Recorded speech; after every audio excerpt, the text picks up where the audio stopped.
तो this session is presented by Harshita Gautam और मैं आप लोगों की जनरल साइंस की मेंटोर हूँ। तो आज मैं आप लोगों के लिए लेकर के आई हूँ जनरल साइंस के कुछ 20 इम्पॉर्टेंट क्वेश्चंस और मैं उसके साथ उसके डिस्कशंस भी करूँगी और पूरी तरह से उसका एक एनालिसिस दूँगी आप लोगों को। तो चलिए देखते हैं। ये सारे questions entrance point of view से बहुत इम्पॉर्टेंट हैं, तो ध्यान से देखिएगा, नोट कीजिएगा और स्किप मत कीजिएगा। चलिए शुरू करते हैं। तो सबसे पहला क्वेश्चन है, which one of the following is not a part of the female reproductive system. मतलब कि फीमेल रिप्रोडक्टिव सिस्टम का पार्ट कौन सा नहीं है। नॉट पे ध्यान दीजिएगा, ठीक है। मतलब मादा प्रजनन तंत्र का भाग नहीं है।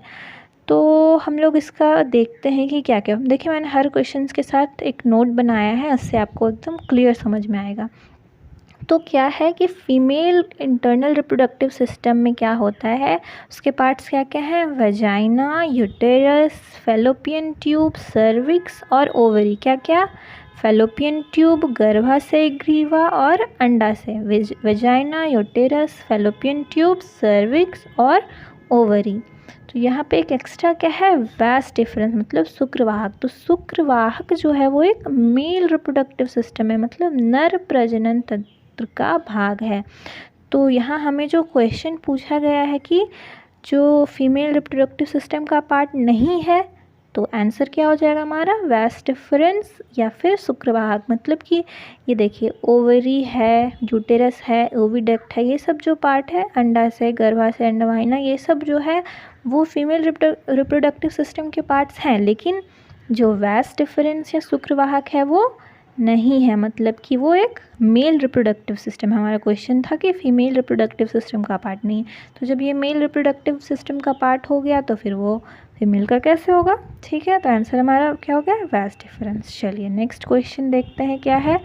नेक्स्ट क्वेश्चन है हमारा, xylem in plants is responsible. मतलब कि जाइलम, प्लांट्स में जाइलम होता है, उसका रिस्पॉन्सिबल, उसका फंक्शन क्या है, वो फंक्शन क्या है, मतलब जो जाइलम है उसका किस चीज़ के लिए उत्तरदायी है।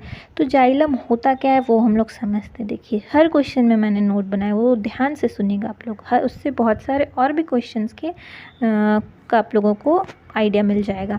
तो जाइलम का जो है वो बेसिक फंक्शन क्या होता है, वाटर को रूट्स और स्टेम से, मतलब लीव्स में उसको ट्रांसफ़र करना। रूट से, वो देखिए जैसे कि ये रूट्स है अगर, तो वो इससे जाइलम से वाटर और मिनरल्स को ले जा करके वो ये स्टेम और पत्तियों में ट्रांसफ़र करता है। ओके, मतलब क्या क्या कार्य हो गया जाइलम का, जड़ों से वो तनों और पत्तियों से को पानी का परिवहन करता है और उसके साथ साथ ही वो पोषक तत्व, मतलब कि न्यूट्रिएंट्स, मिनरल्स का भी ट्रांसपोर्टेशन करता है, ठीक है। ये देखिए, ये जो है ना, जाइलम और फ्लोएम दो चीज़ें साथ साथ आती है। इसमें डिफरेंस क्या है कि जाइलम जो है वो एक वन वे, एक रूट पे काम करता है, मतलब वो रूट से लेकर के जाता है और वो स्टेम और लीव्स में वाटर और मिनरल्स देता है। जबकि जो फ्लोएम होता है वो टू वे वर्क करता है, मतलब दोनों दिशाओं से। वो जो जैसे जो फूड जो प्रोड्यूस होता है, जो फोटोसिंथेसिस से वो लीफ में होता है, तो वो वहाँ से वो रूट को भी कुछ ट्रांसफ़र करता है इधर से आके, और ये रूट से फ्लोएम जो है वो रूट से भी वाटर और मिनरल्स इंपॉर्टेंट जो नेसेसरी है, जो न्यूट्रिएंट्स है, वो वहाँ तक भेजता है। तो जाइलम का हमारा ये काम क्या हो गया, हमारे पास क्या समझ है इससे कि ये जल संवहन, मतलब कि वाटर ट्रांसपोर्टेशन में हेल्प करता है, ठीक है, समझ में आ गया। चलिए नेक्स्ट क्वेश्चन क्या है, a blood vessel which carries blood back to heart. ध्यान दीजिएगा, ब्लड बैक टू हार्ट मतलब कि ऐसी रुधिर वाहिका जो रुधिर मतलब रक्त को हृदय में वापस ले जाती है, तो देखिए इसको समझते हैं आप लोग, सीधा आंसर पे मत समझाइएगा। देखिए, मैंने सबको डिस्कस किया है, ब्लड वेसल जो कि क्या करती है, हार्ट से ले जाती है ब्लड को, वो क्या है, आर्टरीज़ है, ठीक है। दूसरा नंबर क्या है, the ones that carry blood back to heart, मतलब कि हार्ट से वो वापस लाती है हार्ट में, वो होता है वेन्स। कैपिलरीज़ के बारे में क्या है, कैपिलरीज़ जो है वो आर्टरीज़ और वेन को कनेक्ट करती है। अगर ये आर्टरीज़ है, ये वेन्स है, तो ये कैपिलरीज़ जो है वो उसको कनेक्ट करती है।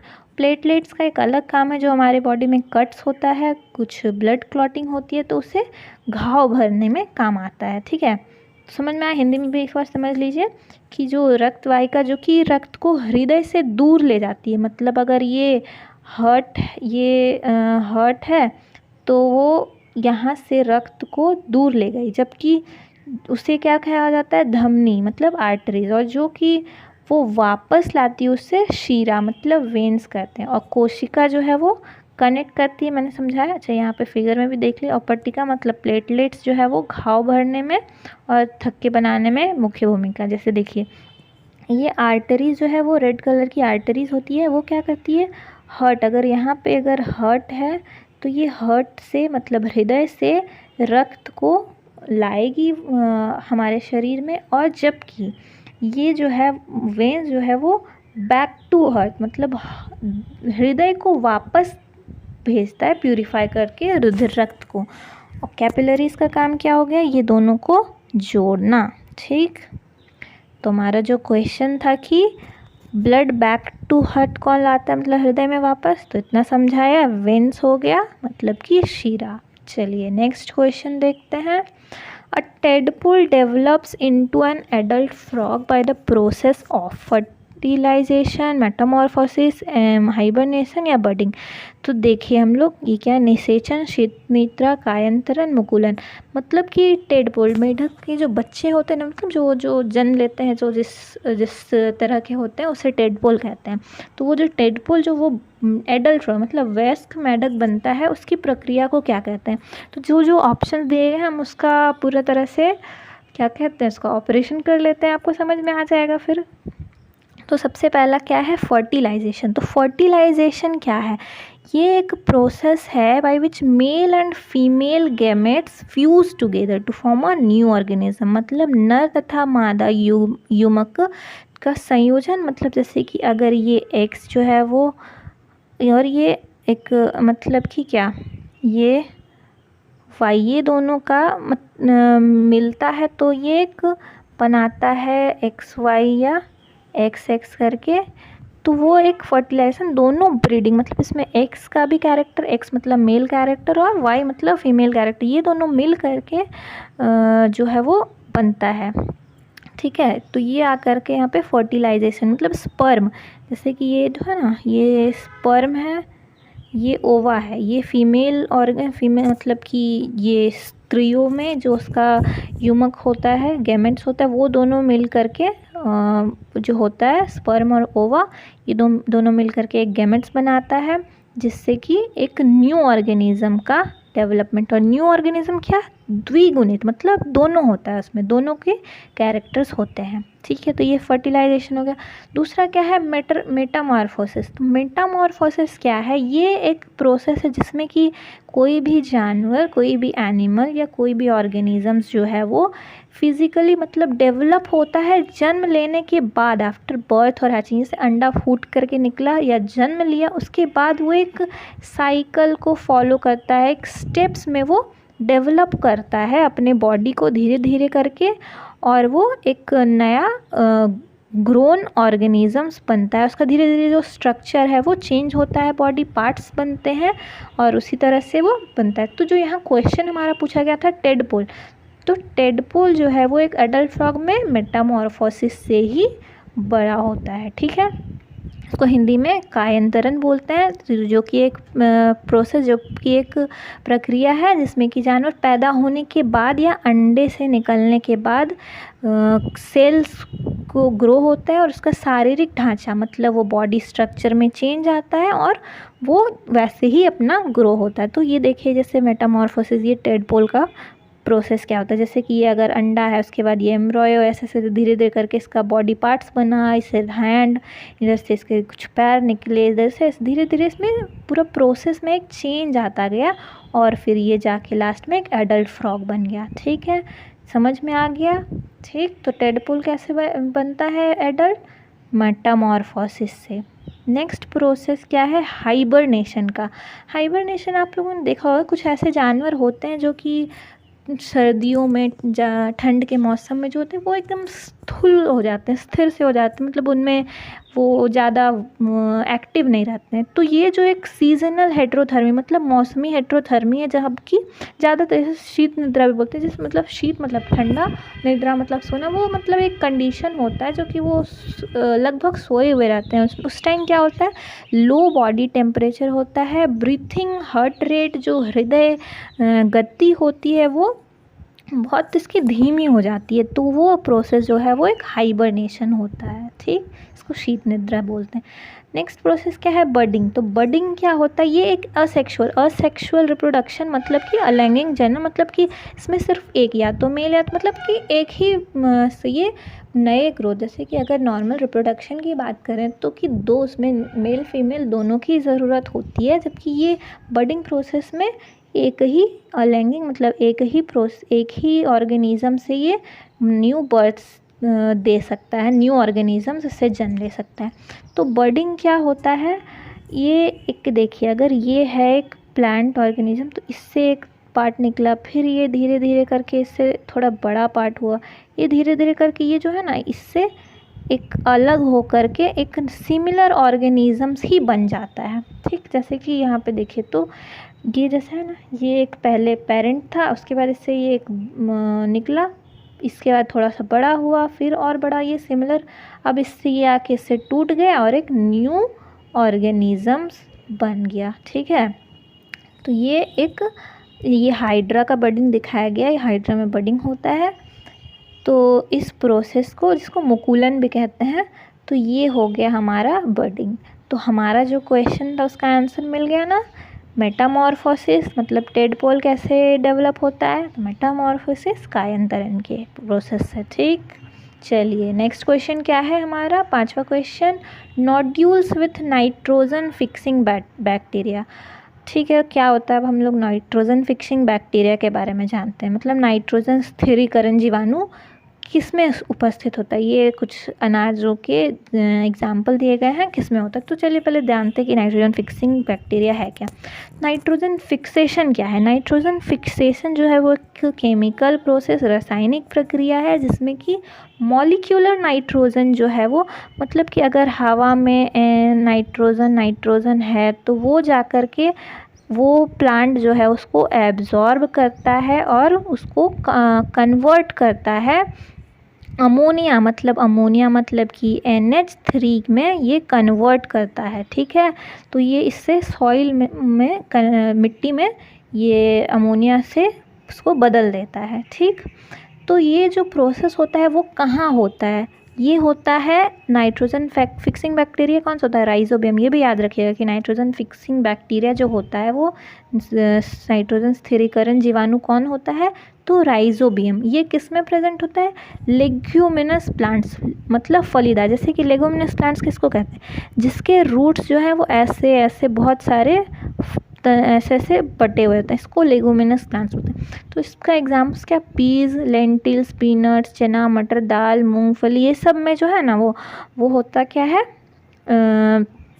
क्या होता है वो? लेगुमिनस प्लांट्स होता है। देखिए, ये देखिए आपको रूट्स नज़र आ रहा है, उसमें बहुत सारे ऐसे ऐसे करके रूट्स है ना।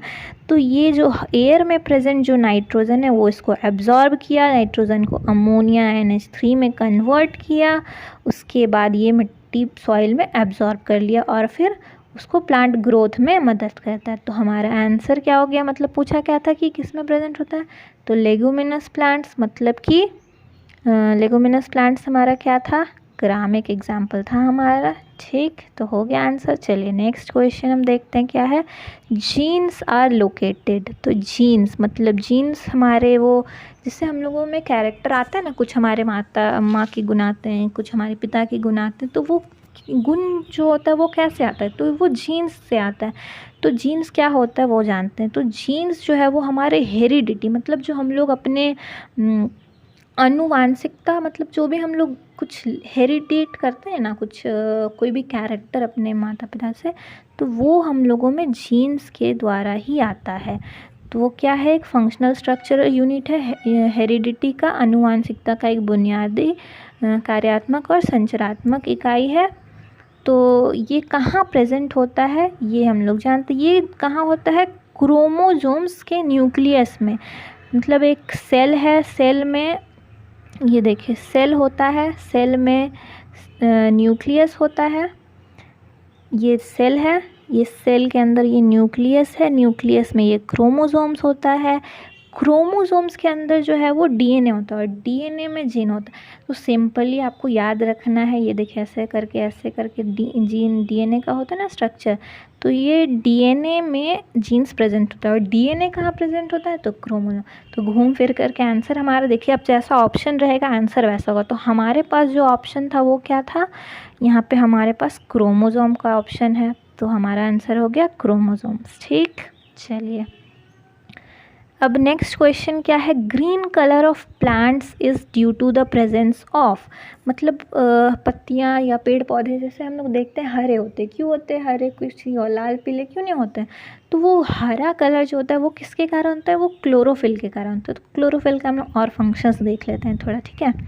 तो क्लोरोफिल जो है वो क्या करता है, वो सनलाइट को एब्जॉर्ब करता है। वो जो प्रकाश संश्लेषण होता है ना पौधों में, जिससे वो भोजन बनाते हैं, फोटोसिंथेसिस का प्रोसेस, वो क्लोरोफिल ही के कारण ही होता है। तो वही उसको ग्रीन कलर भी प्लांट्स को देता है। वो ग्रीन कलर जो होता है पत्तियों में, वो भी क्लोरोफिल के कारण ही होता है। और इसीलिए इसको ग्रीन पिगमेंट भी बोलते हैं। क्या बोलते हैं, ग्रीन पिगमेंट, ठीक है, हरा वर्णक। तो याद रखना है ग्रीन पिगमेंट। तो हमारा आंसर क्या हो गया, क्लोरोफिल। ओके, नेक्स्ट क्वेश्चन है, which one of the following fuel cause least pollution, मतलब कि सबसे कम पोल्यूशन प्रदूषण होने वाला किस ईंधन से होता है। तो देखिए ये सीएनजी होता है, इसका आंसर सीएनजी है। तो क्यों है ये जान लेते हैं कि सीएनजी को हम लोग मानते हैं क्या, ये सबसे क्लीनेस्ट, इको फ्रेंडली, मतलब कि पर्यावरण के अनुकूल ईंधन इसको सीएनजी को माना जाता है। तो क्यों, अब अगर हम लोग सीएनजी का इस्तेमाल करते हैं तो वो कार्बन मोनोऑक्साइड, मतलब कि सीओ, कार्बन मोनोऑक्साइड क्या हो गया, सीओ के इमिशन, मतलब उसका जो निकलता है उसको 90 से 97% तक रिड्यूस कर सकता है, माइनस कर सकता है उसको। और कार्बन डाइऑक्साइड, नाइट्रोजन ऑक्साइड और सल्फ़र ऑक्साइड का भी जो प्रोड्यूस होता है वो भी बहुत हद तक उसको लेस कर सकता है। तो ये हमारा हो गया क्या, पेट्रोलियम डीजल से जो है सीएनजी बहुत ही इको फ्रेंडली होता है।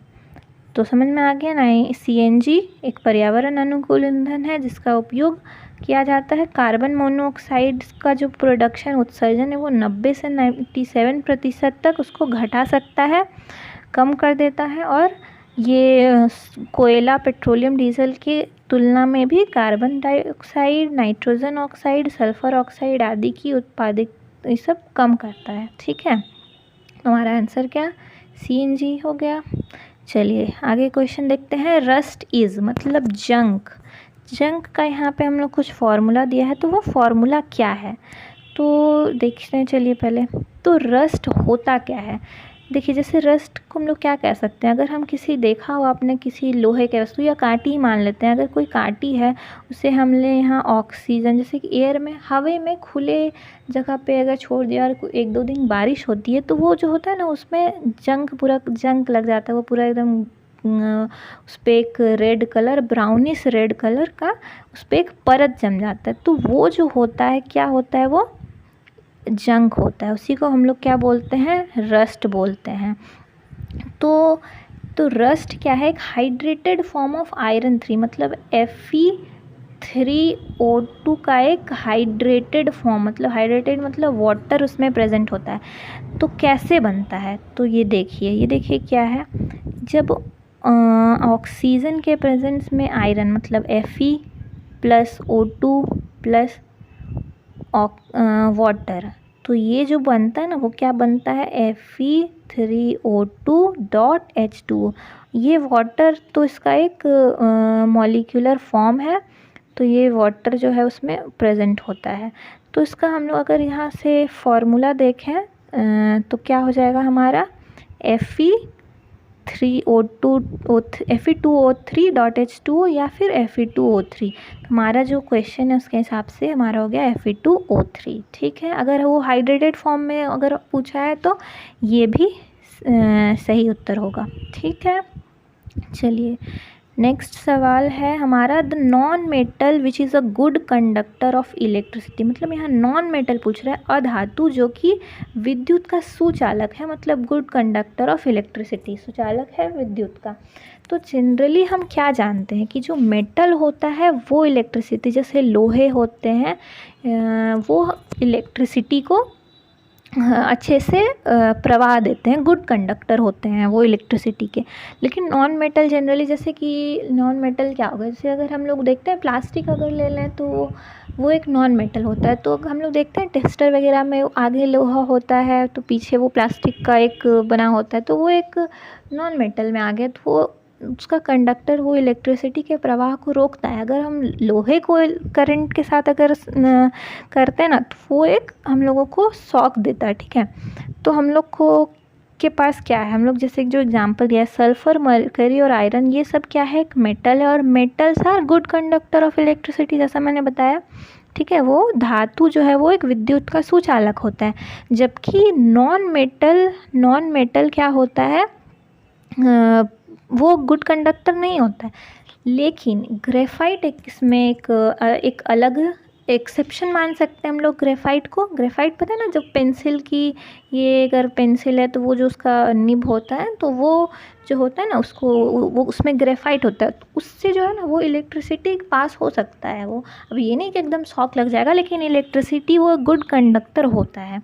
तो ये एक एक्सेप्शन है, इसे याद रखना है। तो ग्रेफाइट हो गया हमारा एक ऐसा नॉन मेटल जो कि इलेक्ट्रिसिटी को पास करता है। ठीक है, समझ में आ गया। ठीक है, चलिए नेक्स्ट क्वेश्चन क्या है, burning of candle is a physical change, chemical change, या बोथ फिजिकल केमिकल, या फिर नन ऑफ दिस। तो मतलब मोमबत्ती का जलना क्या है, भौतिक परिवर्तन, रासायनिक परिवर्तन, या दोनों, या इनमें से कोई नहीं।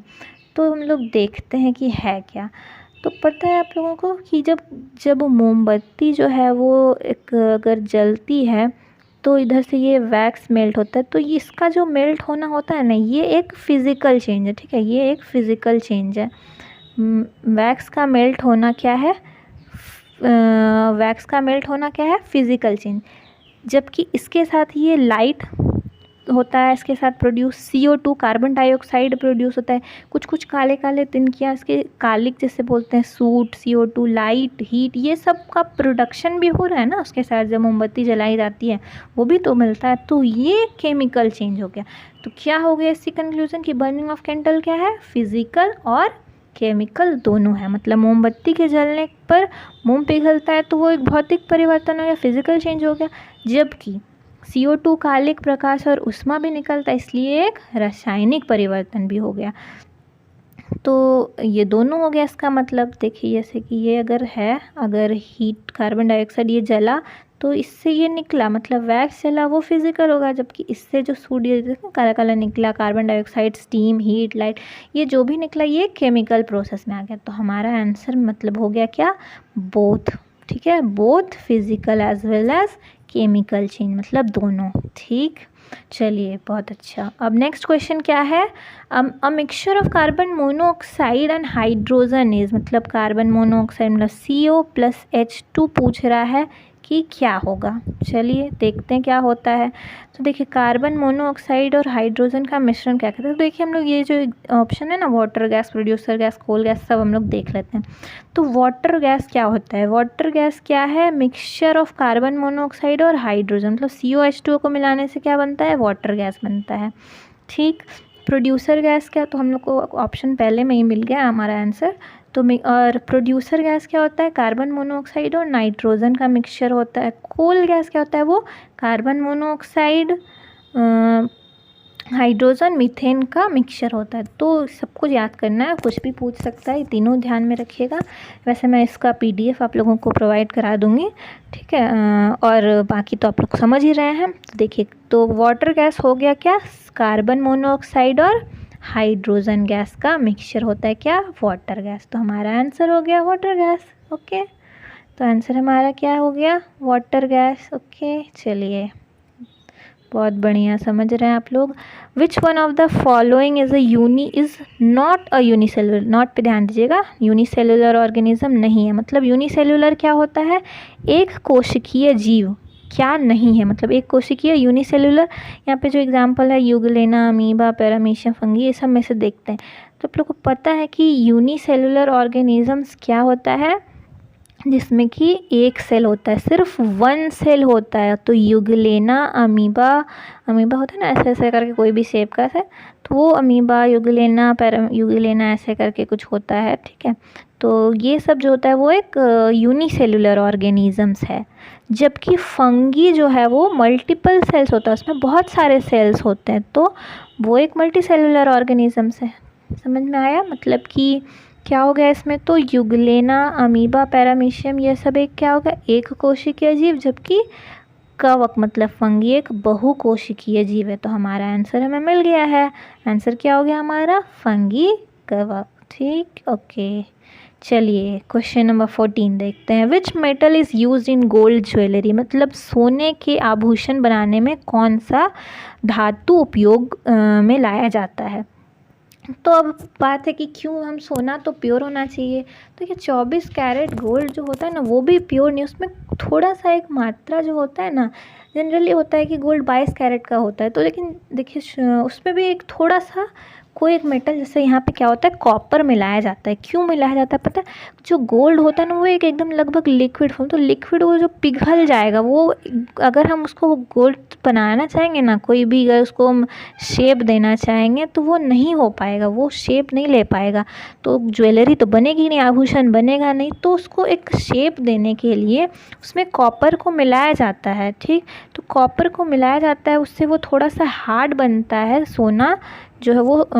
तो उसके बाद उसको थोड़ा पीट करके ज्वेलरी बनाया जाता है। तो क्या हो गया, शुद्ध सोना जो है वो बहुत नरम होता है, इसलिए उसको अगर थोड़ा सा भी उस पर फोर्स डालेंगे तो वो टूट जाता है। और अगर उसको मोल्ड करना में बनाना है तो उसमें तांबा मिलाया जाता है, इसलिए तो क्या हो गया हमारा यहाँ, कॉपर हो गया हमारा आंसर, मिलाया जाता है, ठीक है। कॉपर आंसर हो गया हमारा, तांबा।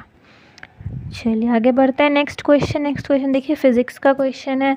Speed is a dash quantity and velocity, मतलब कि गति और वेग के बारे में पूछ रहा है कि कौन सा क्वांटिटी होता है। तो स्पीड पता है आप लोगों को, स्पीड गति, और वेलोसिटी के बारे में। और स्पीड में पता है, जैसे हम लोग बोलते हैं ना स्पीड क्या है, अगर बोलते हैं अच्छा इसका गाड़ी का स्पीड कितना है, 5 किलोमीटर पर आवर। जबकि अगर हम लोग वेलोसिटी की बात करते हैं तो हम इसमें क्या बोलते हैं, ईस्टवर्ड, नॉर्थवर्ड, या कुछ भी, कोई भी हम लोग एक डायरेक्शन बोलते हैं, टुवर्ड्स दिस या टुवर्ड्स नॉर्थ, मतलब उसकी दिशा की ओर। तो वेलोसिटी जो है वो एक डायरेक्शन में होता है, ठीक। क्या बोला मैंने, वेलोसिटी जो होता है वो एक डायरेक्शन होता है, डायरेक्शन में ही चलता है। जबकि ये जो है वो स्पीड, डायरेक्शन इसमें कोई मैटर नहीं करता है। ये एक किसी भी दिशा में हम लोग चलते हैं तो वो कांस्टेंट होता है। तो स्पीड क्या, स्केलर क्वांटिटी किसको कहते हैं, स्केलर मतलब अदिश होता है जिसमें सिर्फ मैग्नीट्यूड होता है, जैसे मैंने बताया कोई डायरेक्शन नहीं होता है, सिर्फ परिमाण, कोई दिशा नहीं।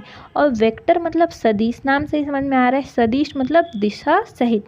तो इसमें मैग्नीट्यूड भी होता है, दिशा भी होती है, परिमाण और दिशा दोनों, ठीक है। तो यहाँ सब मैंने पहले एक्सप्लेन कर दिया। स्पीड क्या है, स्केलर है मतलब अदिश है, और वेलोसिटी क्या है, वेक्टर है मतलब सदिश है। तो हमारा आंसर क्या हो गया, बहुत ही सिंपल, स्केलर और वेक्टर। मतलब स्पीड हमारा हो गया स्केलर और वेलोसिटी हमारा क्या हो गया, एक वेक्टर क्वांटिटी हो गया, ठीक। चलिए तुम्हारा ऑप्शन बी हो गया।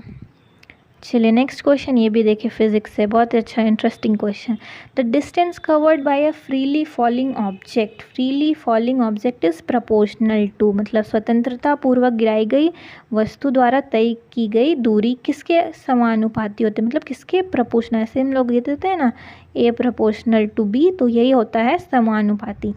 तो देखिए फ्रीली फॉलिंग ऑब्जेक्ट मतलब स्वतंत्रता पूर्वक गिराई गई ऑब्जेक्ट, मतलब उसमें जी जो ग्रेविटी होता है ना, ग्रेविटी कोई भी जैसे होता है ना, वो जो न्यूटन की कहानी है कि सेब नीचे क्यों है, तो वो क्या है, ग्रेविटी है। तो ग्रेविटी ही किसी चीज़ को नीचे लाती, तो जो बिना ग्रेविटी के अगर कोई वस्तु नीचे गिर रही है उसी को हम लोग क्या बोलेंगे, फ्रीली फॉलिंग ऑब्जेक्ट कहेंगे। तो जब ग्रेविटी नहीं है, हम लोग से मांगा क्या है, डिस्टेंस, और हम लोग फिजिक्स की भाषा में डिस्टेंस को एस से डिनोट करते हैं, तो ध्यान दीजिएगा। तो यहाँ पे क्या है, for freely falling body, S क्या है, डिस्टेंस का क्या होता है, ये जो फॉर्मूला है एस बराबर 1/2g/t², ये हमारा फॉर्मूला है ये डिस्टेंस निकालने के लिए। तो जैसा मैंने बताया कि अगर बॉडी जो है वो फ्रीली गिर रही है, स्वतंत्रता पूर्वक गिर रही है, तो यहाँ g जो है वो कांस्टेंट, मतलब 1/2 और g कांस्टेंट है, तो s क्या हो गया हमारा, प्रपोर्शनल टू t², मतलब जो स्पीड डिस्टेंस है वो स्क्वायर ऑफ द टाइम के प्रोपोर्शनल हो गई, मतलब कि समय जो है वो क्या तय कई दूरी के वर्ग के, मतलब जो है वो दूरी जो हमारा होगा, समय जो दूरी हम लोग डिस्टेंस ट्रैवल कर रहे हैं, तय की गई दूरी वो समय के वर्ग मतलब t² के प्रोपोर्शनल होगा क्या, एस। ठीक है, तो हमारा आंसर क्या हो गया, मतलब यहाँ पूछा था ना डिस्टेंस, तो आंसर हो गया हमारा c t²। ओके, चलिए आगे बढ़ते हैं नेक्स्ट क्वेश्चन। नेक्स्ट क्वेश्चन क्या है हमारा, देखिए ये भी फिजिक्स का ही क्वेश्चन है, बहुत इंटरेस्टिंग है ये सारे questions. Which of the following is use to find the position of an object in water, मतलब पानी में, जल में कोई भी वस्तु अगर होती है, जैसे अगर बोट्स वगैरह कभी गिर गई, कभी कुछ एक्सीडेंट कोई मिसहैप होता है, तो वो कैसे हम लोग उसमें उतने गहरे समुद्र में से एक सोर्स से सीधा उसको निकालना वो संभव नहीं होता, तो उसके लिए क्या यूज़ होता है, सोनार सिस्टम। सोनार क्या है, सोनार क्या है, साउंड नेविगेशन, सोनार का फुल फॉर्म है साउंड नेविगेशन, ये देखें ऐसे साउंड नेविगेशन एंड रेंजिंग, ठीक है, साउंड नेविगेशन एंड रेंजिंग। तो ये क्या है, जल के गहराई को भी नापता है और कोई भी अंडर वाटर ऑब्जेक्ट्स है, मतलब कोई भी ऑब्जेक्ट अंडर वाटर में है तो वो नापने में भी हमारा मदद करता है, मतलब पानी की गहराई के साथ साथ कोई भी इसके नीचे वस्तु है उसका पता लगाने में मदद करता है। तो हमारा उत्तर क्या हो गया, सोनार सिस्टम। ठीक है, चलिए तो नेक्स्ट क्वेश्चन है, when light travels from one transparent material to another the phenomenon is, मतलब एक ट्रांसपेरेंट मतलब पारदर्शी माध्यम से दूसरे पारदर्शी माध्यम में जाने वाले, अगर कोई लाइट पास कर रहा है, अगर ये इससे है तो अगर इससे पास हो रहा है तो उस प्रक्रिया को क्या कहेंगे। तो देखिए इससे रिलेटेड मैंने एक क्वेश्चन इससे पहले वाले वीडियो में भी डिस्कस किया था थोड़ा सा, तो उसको भी देखिएगा आप लोग, वैसे मैं समझा देती हूँ फिर से। देखिए मैंने सारे एग्जांपल्स को थोड़े थोड़े समझाए हैं, उसके बाद ये देखते हैं कि क्या है। ये देखिए रिफ्लेक्शन सबसे पहले देखते हैं कि क्या होता है। रिफ्लेक्शन मतलब कि परावर्तन। तो रिफ्लेक्शन क्या है, बाउंसिंग बैक ऑफ, मतलब अगर ये कोई सरफेस है तो ये यहाँ टकरा के वापस जाएगा ऐसे करके, अगर ये नॉर्मल, ये सब मैंने पिछले वीडियो में बताया था। यहाँ पे आई है, ये आर है, इंसिडेंट रे है, ये रिफ्लेक्टेड रे है, तो आई बराबर आर होता है। ठीक है, तो ये जो प्रोसेस होता है ना वो रिफ्लेक्शन होता है, कि कहीं पे टकराया और वापस उसी दिशा में, मतलब वो एकदम सेम एंगल पे वो रिफ्लेक्ट हो जाता है, इसको रिफ्लेक्शन बोलते हैं। ओके, नेक्स्ट क्या है, रिफ्रैक्शन, जिसको कि अपरिवर्तन कहते हैं।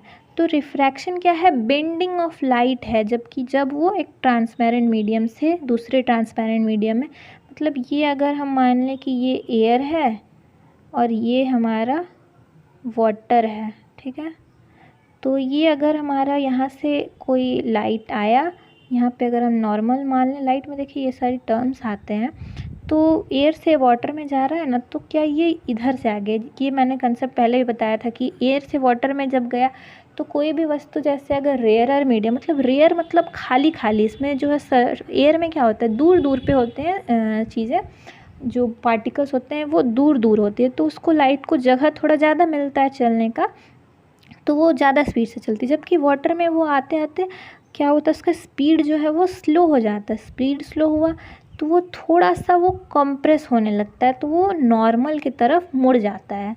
मतलब क्या हो जाता है, वो अगर ऐसे आ रहा था, ये अगर नॉर्मल ऐसे आया, तो ये ऐसे थोड़ा सा, मतलब अगर इसका क्या कहें, ये देखिए अगर ये नॉर्मल इसका पाथ क्या था, ऐसे था, तो ये ऐसे नहीं जाएगा, ये ऐसे नहीं जाएगा, ये थोड़ा सा ऐसे मुड़ जाएगा।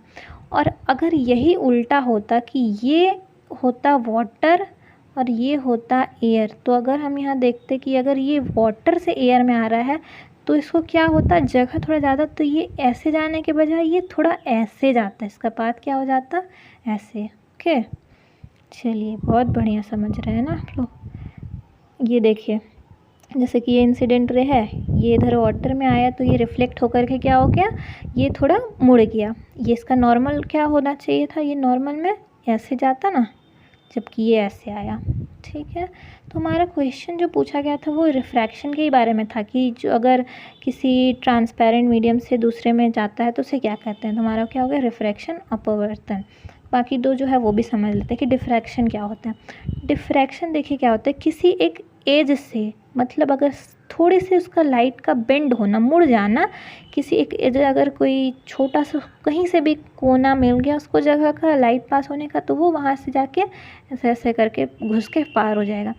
जैसे कि ये स्लिट मिला, इसको ऐसे इधर फैल गया। ओके, तो ये हुआ डिफ्रैक्शन। उसके बाद क्या है, डिस्पर्सन। डिस्पर्सन क्या होता है, डिस्पर्सन देखिए बहुत ही, ये तो आप लोग जैसे रेनबोज देखते हैं ना आप लोग, वाइट लाइट होता है, जबकि जब बारिश होती है, बारिश में क्या होता है, वो ऐसा ऐसा ही उसका शेप होता है ना ड्रॉप का, तो वो ऐसे पास होती है ना, तो ऐसे कैसे कैसे बट करके वो लाइट में 7 रंगों में बन के वो एक रेनबो बना देती है। तो हमारा क्या है यहाँ, डिस्पर्सन क्या है, स्कैटरिंग ऑफ वाइट लाइट, मतलब प्रकाश, सफ़ेद प्रकाश का प्रिज्म से होकर गुजरने के बाद 7 रंगों में बट जाना क्या है, विक्षेपण या डिस्पर्सन प्रक्रिया है। ये देखिए जैसे कि क्या है, ये वाइट लाइट आया इधर से ऐसे ऐसे करके, फिर ये 7 रंगों में बट गया। ये देखिए, इसको याद करने का कैसे होता है, क्या, विबग्योर। ठीक है, ये विबग्योर होता है, violet, indigo, blue, green, yellow, orange और रेड, ये ऐसे ही करके बटता है। ये देखिए ऐसे विबग्योर है ना, वायलेट। ठीक है, ये अलग अलग स्पीड से, हर लाइट की अलग अलग स्पीड होती है और अलग अलग वेवलेंथ होता है, उस हिसाब से वो बढ़ जाता है। तो हमारा जो क्वेश्चन पूछा गया था, क्या पूछा गया था कि when light travels from one transparent medium material to another, तो क्या होता है, तो हमारा ऑप्शन देखिए, रिफ्रैक्शन, अपवर्तन हो गया। चलिए नेक्स्ट क्वेश्चन आगे बढ़ते हैं। क्वेश्चन नंबर 19 क्या है, tincture of iodine. Tincture of iodine का आप लोगों ने बहुत सारे मेडिकल के दुकानों में सुना होगा, ये बहुत, जिससे या कभी चोट लगती है ना, तो उन समय टिंक्चर ऑफ आयोडीन का नाम होता है। कभी आप लोग दवाई के पीछे देखेंगे ना तो मिल जाएगा आप लोगों को शायद। तो टिंक्चर ऑफ आयोडीन क्या होता है, वो एक एंटीसेप्टिक है। एंटीसेप्टिक है क्या, टिंक्चर ऑफ आयोडीन, जो कि कैसे बनाया जाता है, आयोडीन को अल्कोहल में मिलाकर बनाया जाता है। और ये छोटे माइनर, मतलब थोड़े बहुत अगर चोट है, कट्स है, खरोच है, उसको ठीक करने के लिए उपयोग में लाया जाता है। तो टिंक्चर ऑफ आयोडीन हमारा क्या हो गया, कैसे बनता है, क्वेश्चन में ही पूछा है ना कैसे बनता है, तो आयोडीन को अल्कोहल में मिलाकर बनाया जाता है। चलिए नेक्स्ट क्वेश्चन क्या है, द सेल, आखिरी क्वेश्चन है हमारा ये, the cell which is use in torch, मतलब कि टॉर्च में यूज होने वाला सेल्स पता है ना, सेल्स, वो ऐसे अगर ये है यहाँ से, ये सेल मतलब कि कोई वो जो बैटरी होता है ना उसको सेल बोलते हैं। तो सेल और बैटरी में हम लोग कंफ्यूज हमेशा रहते हैं। जो ग्रुप ऑफ सेल्स होता है, जैसे कि एक सेल है, जैसे अगर घड़ी में वो बैटरी हम लोग जिसको बोलते हैं जनरल भाषा में, वो सेल होता है। जबकि वो सेल्स अगर हम जोड़ते हैं ना तो वो बैटरी होता है, तब वो उसे बैटरी बोलते हैं। तो यहाँ पे देखिए सेल्स का बात कर रहा है कि कौन सा सेल टॉर्च में यूज़ होता है। तो सबका देख लेते हैं कि सब कौन कौन से सेल किस में यूज़ होता है। तो ड्राई सेल्स क्या है, ड्राई सेल क्या है, वो यूज़ होता है टॉर्च में। यहाँ पे क्या है, डैनियल सेल सबसे पहला था। डैनियल सेल हमारा क्या है, डैनियल सेल किस में यूज़ होता है, हमारा बैटरी में। डैनियल सेल का इस्तेमाल किया जाता है किसी भी इलेक्ट्रिसिटी को, पावर को स्टोर करने, जमा करने के लिए, ऊर्जा को जमा करने के लिए। जबकि ड्राई सेल जो है वो टॉर्च और पोर्टेबल रेडियो में यूज़ होता है। लेड स्टोरेज जो है वो ऑटोमोबाइल्स में यूज़ किया जाता है, इन्वर्टर्स में यूज़ किया जाता है, ठीक है, इन्वर्टर और ऑटोमोबाइल्स में। और वोल्टेइक सेल जो है वो डीसी जनरेटर में यूज़ किया जाता है। तो वही है हिंदी में भी कि डैनियल सेल बैटरी में, शुष्क सेल जो है वो टॉर्च या वाहन या रेडियो, जो कि रेडियो मतलब हम लोग जो पोर्टेबल रेडियो मतलब जो हम लोग लेकर ट्रैवल कर सकते हैं, या फिर लेड स्टोरेज बैटरी है वो ऑटोमोबाइल्स और इन्वर्टर में यूज़ होता है। वोल्टेइक सेल जो है जिसको गैल्वेनिक सेल भी बोलते हैं, वो डीसी जनरेटर में यूज़ किया जाता है। तो देखिए ये क्वेश्चन तो उसमें समझने लायक तो कुछ है नहीं ज़्यादा, ये याद करने की चीज़ है, तो इससे आप लोगों को याद रखना होगा। तो हमारा क्या, देखिए क्वेश्चन कुछ भी बोल सकते हैं। यहाँ पे टॉर्च के बारे में पूछा, हो सकता है आपको नेक्स्ट क्वेश्चन आ जाए कि बैटरी में कौन सा यूज़ होता है। बैटरी मतलब वो बड़े बड़े बैटरीज होते हैं वो, उसमें जैसे कि इन्वर्टर में बैटरी होता है ना, वो बड़ा वाला जिसमें बहुत सारा लाल लाल ये वो निकला होता है, वो बैटरी। तो उसमें स्टोर होता है, तभी ना रात को इन्वर्टर या जब भी लाइट कटती है तो इन्वर्टर चलता है, तो वो हुआ बैटरी। तो कुछ भी क्वेश्चंस आ सकता है, तो सब कुछ ध्यान रखना है। इसका PDF आप लोगों को मिल जाएगा। तो इसका आंसर हो गया क्या, ड्राई सेल। तो चलिए, तो 20 क्वेश्चंस हमने बहुत अच्छे से डिस्कस किया। मुझे उम्मीद है आप लोग समझ पाए होंगे। अगर वीडियो पसंद आया है तो ज़रूर लाइक कीजिएगा, और कुछ अगर डाउट रह गया हो तो ज़रूर कमेंट करके पूछिए। मैं कोशिश करूँगी कि मैं आप सबके डाउट्स क्लियर कर पाऊँ, ठीक है। चलिए मिलते हैं अगले वीडियो में, तब तक के लिए पढ़ते रहिए और BHU कॉन्सेप्ट को सब्सक्राइब कीजिए, वीडियो को लाइक कीजिए, BHU में आने का सपना पूरा कीजिए।